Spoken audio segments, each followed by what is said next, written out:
Jadi dalam hukum sosial itu kata Sidina Ali, wastaghni aman syi'ta takun nadhira. Kamu jangan butuh seseorang maka kamu akan setara. Terus yang terakhir, wahtas ila man syi'ta takun asira. Asira pakai sin. Dan silahkan butuh seseorang maka kamu akan jadi budak dia.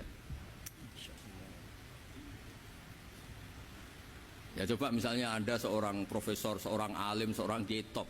Misalnya mencintai janda di ujung kampung sana, jalan kaki 2 kilo. Padahal itu gak tamat SD, tapi gara-gara seneng kacau kan, logika kepangkatan hilang semua kan. Jadi itu hukum peradaban.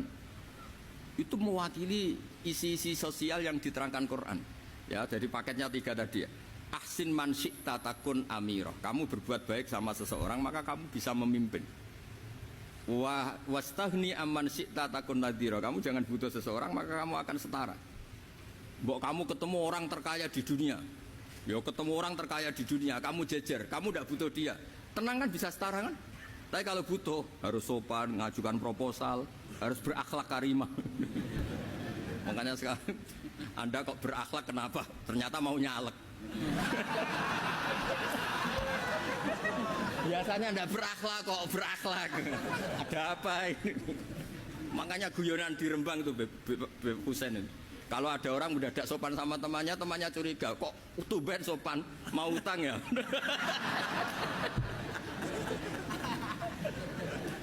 Zaman akhir itu kacau.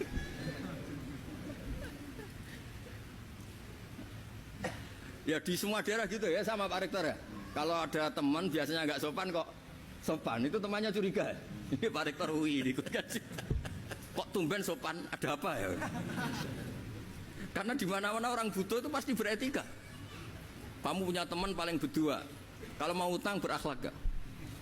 Atau misalnya kamu punya adik cantik terus punya teman berdua, kalau cinta adik kamu berakhlak gak?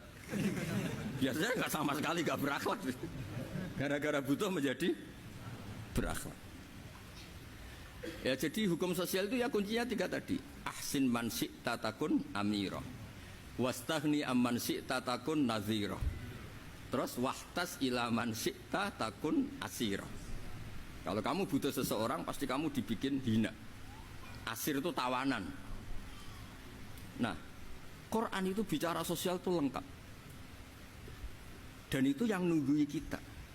Kita punya tetangga yang kurang baik ya seneng, punya tetangga baik ya seneng.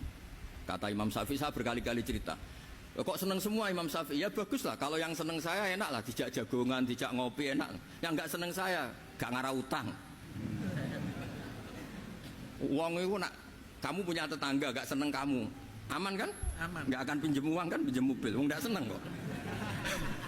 Makanya Imam Syafi'i itu kalau ngedikan luar Syafi'i, diceritain orang, ya Aba Abdillah bagiannya, ya Aba Abdillah orang itu gak seneng kau, bagus lah. Loh kenapa bagus? Waman asa'a ilaika faqad atlaqaka. Orang yang nggak seneng kamu maka membebaskan kamu. Nggak akan pinjam uang, pinjam mobil, nggak akan ganggu waktu kamu, kan nggak seneng. Justru yang seneng-senengi masalah pinjam terus. Imam Syafi'i itu orang yang anggap dunia itu selesai. Ada yang cerita, ya Aba Abdillah, orang yang tadi cium tangan engkau, yang hormat engkau, di luar maki-maki engkau, ngerasain engkau, ngata-ngatain engkau. Ya bagus lah. Kok bagus gimana? Berarti saya wibawa, depan saya tidak berani ya.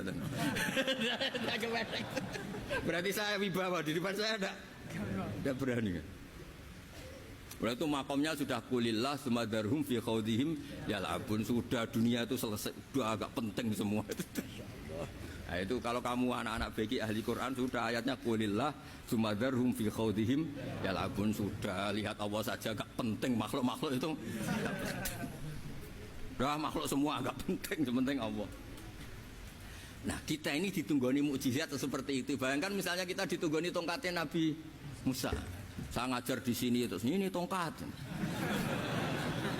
Terus nanti yang tanya, Gus itu kayu apa Gus? Nanti yang kolektor tanya itu harganya berapa Gus? Ruwet apa? Terus yang ahli suudon itu asli gak Gus? Wah. Yang ahli suudon kan mesti tanyanya gitu, itu asli enggak Gus? Repot-repot pokoknya. Tapi kalau Quran kan jelas, kenapa?